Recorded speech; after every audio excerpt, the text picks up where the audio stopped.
something I brought up maybe 6 years ago at this company I used to work for. And now this happened maybe 8, 9 years ago, so I forget the specifics as far as time. So I'm going to say 9 months.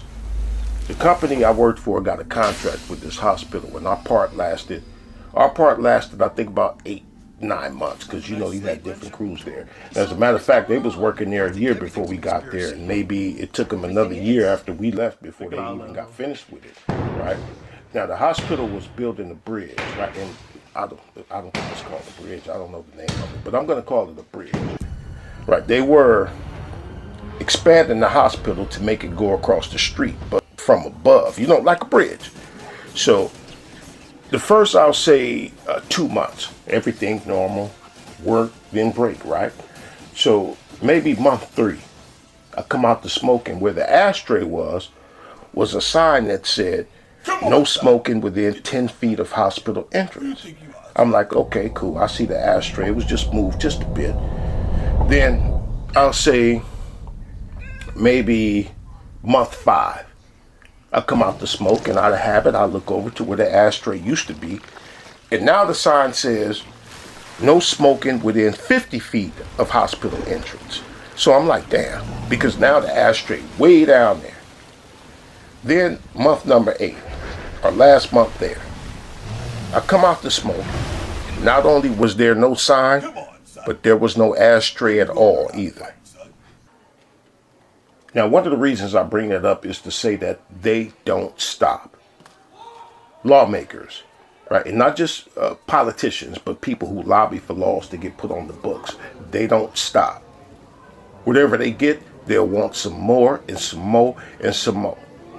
When lawmakers take something, they'll want to take some more and some more and some more. They don't stop, right? Take Greta Thunberg, for example. Now, if you know her thing for about 4 years, it was we need to get to net zero emissions, right? But hear her from a few months ago. Listen to what she says. And until we have the technologies that at scale can put our emissions to minus, then we must forget about net zero. We need real zero.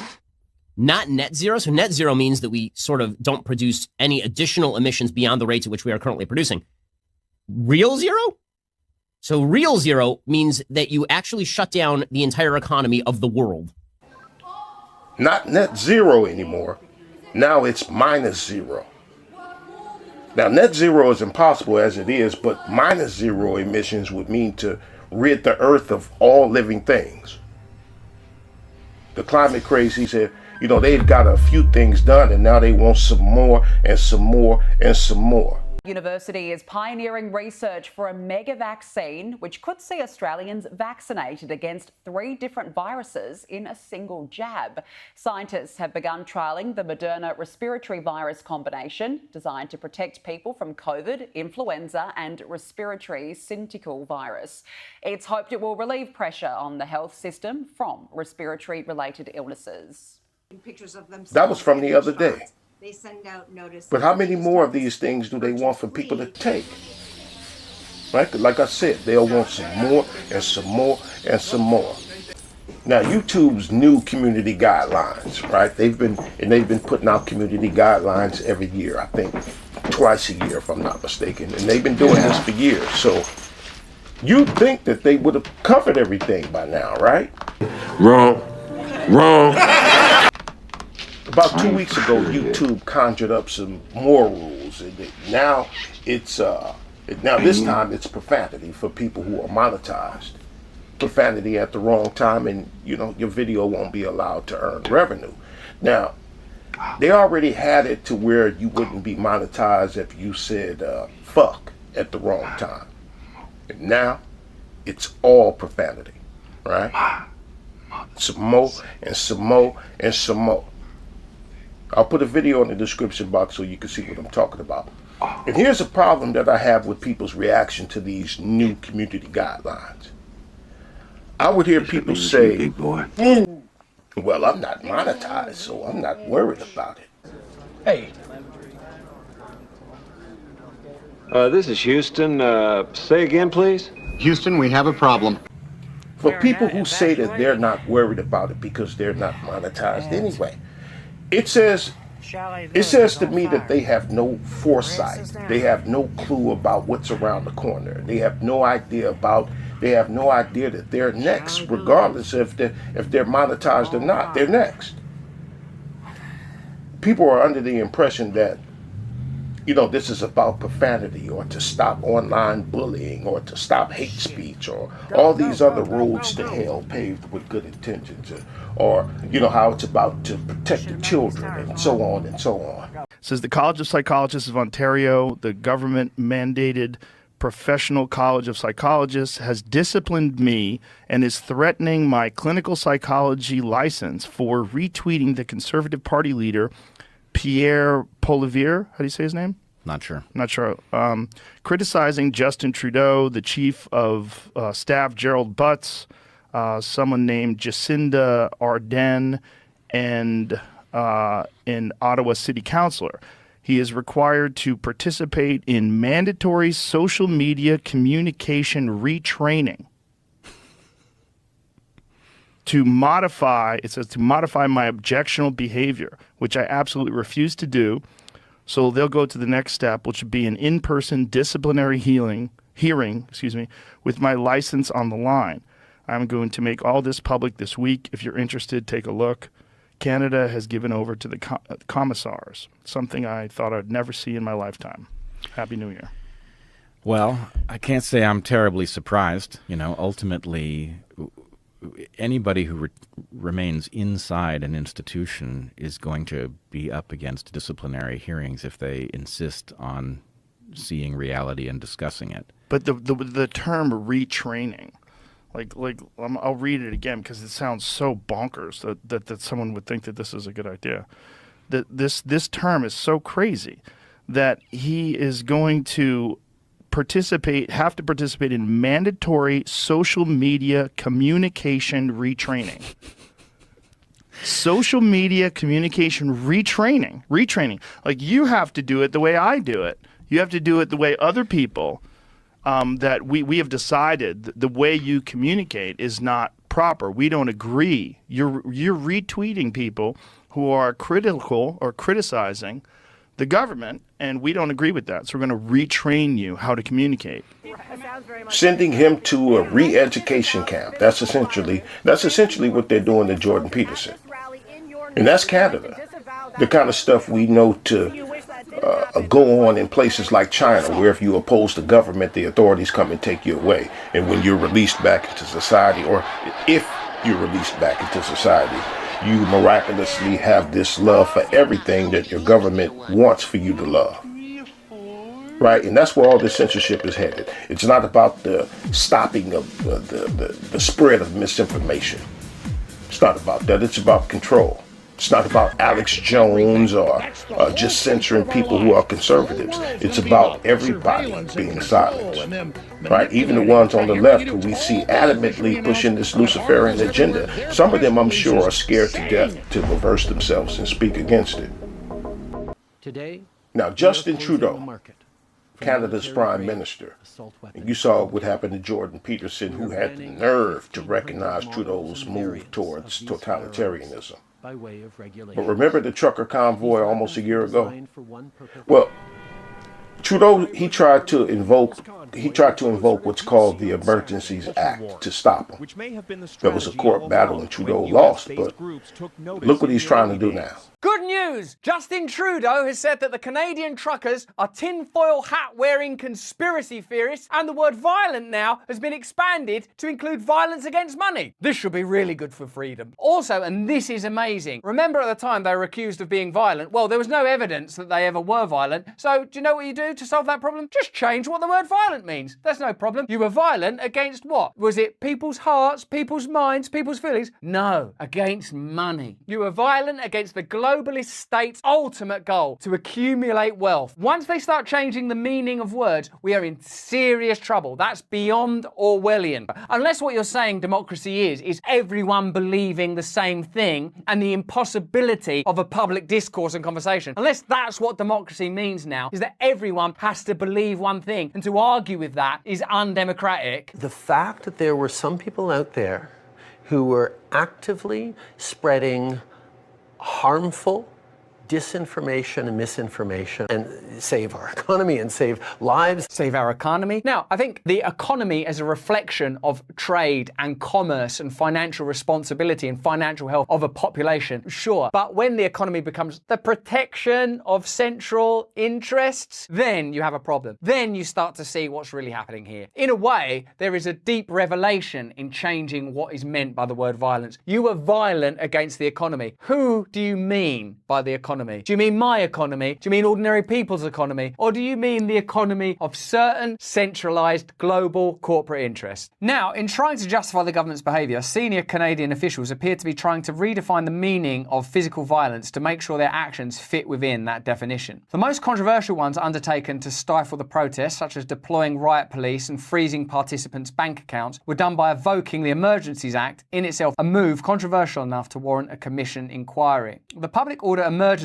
Commission has issued a summary of a panel interview of 4 senior officials from the Prime Minister's office, while the Prime Minister, Justin Trudeau, and several others were interviewed by the Commission separately. The summary shows that the panel identified areas that they hoped the Commission could comment on, one of them being threats to the economic security of Canada, which carry with them a threat of tangible physical harm and violence. One of the PMO officials, the Prime Minister's senior advisor on strategist and policy issues, Jeremy Broadhurst, is cited as saying that economic disruptions can cause real, direct and personal harms in people's lives. This is spin doctoring. Instead, the government appears to have focused on protecting itself from political dissent back in February and continues to do so today, as Broadhurst suggested that a threat to jobs, free movement of goods caused by protests is a threat impossible to separate from the threat of violence, including physical violence. It's not impossible to separate it. Just go, that's physical violence and that's a potential economic disruption. By this mentality, people will be prevented from protesting or striking.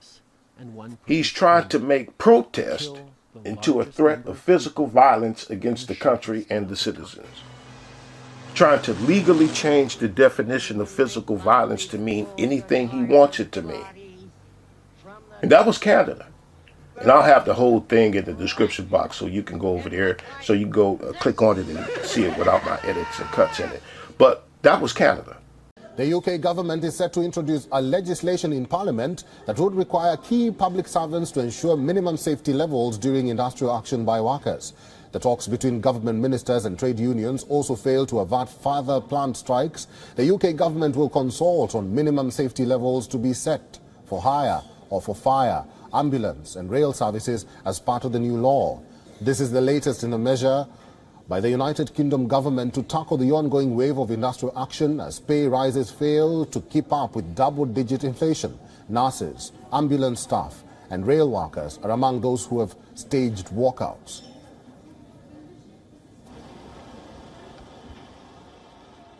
So I'm introducing a bill that will give government the power to ensure that vital public services will have to maintain a basic function by delivering minimum safety levels, ensuring that lives and livelihoods are not lost. Mr. Speaker, we're looking at 6 key areas, each of them critical for keeping the British people safe and society functioning. These are health, education, fire, rescue, transport, border security and nuclear decommissioning. We do not want to use this legislation, but we must ensure the safety of the British public. That was the other day in the UK, trying to turn labour strikes into physical violence against the country and the citizens. So this is not about saying fuck and getting demonetized. This is not about you not liking somebody on YouTube, so you want them to be censored.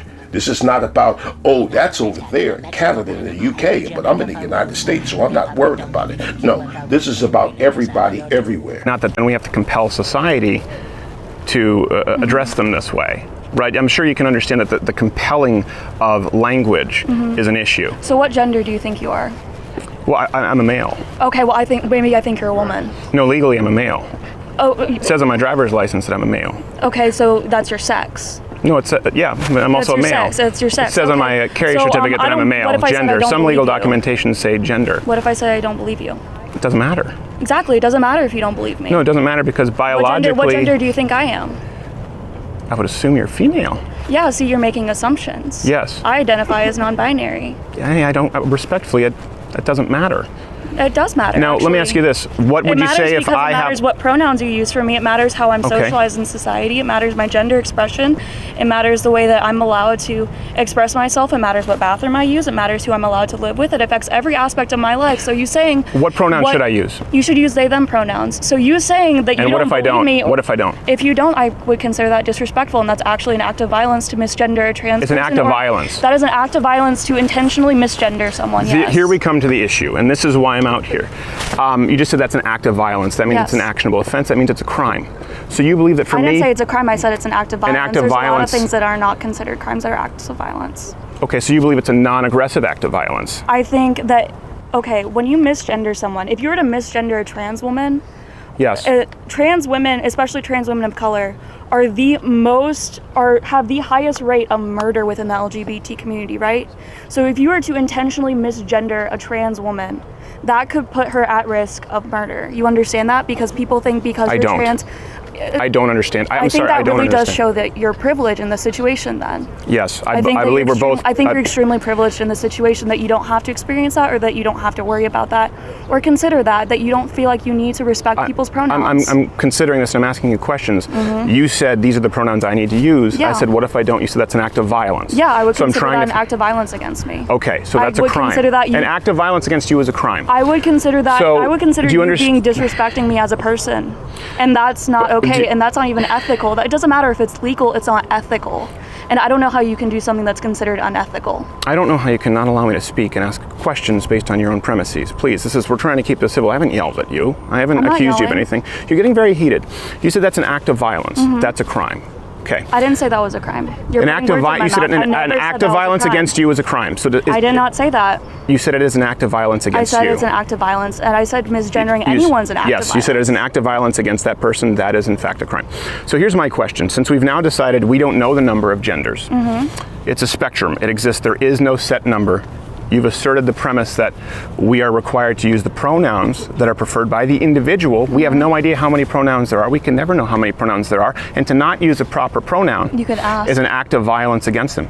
Did you ask my pronouns before you sat down? That was Steve Crowder. And like the clips I showed from Canada and the UK, the goal is to make anything an act of violence. Right, you heard the crazy lady say that even calling somebody the wrong thing is a violent act. Meanwhile, she agrees that the amount of pronouns are innumerable. Right, too many to count. She agreed to that. Right, and you know what's going on the earth? It's almost like something said, "Come, let us go down and confuse their language." You know, like the story in the Bible about the Tower of Babel. Right? But the mindset you heard from the dingle bell that Steve Crowder was talking to, that's what governments are up to. Right? It's to make everything a threat. Right? And there's no way to satisfy or appease that kind of mindset. So this is not about community guidelines to protect people or to make a safer environment. No. Something it ends. You're a bad man. You're a very bad man. And you keep thinking bad thoughts about me.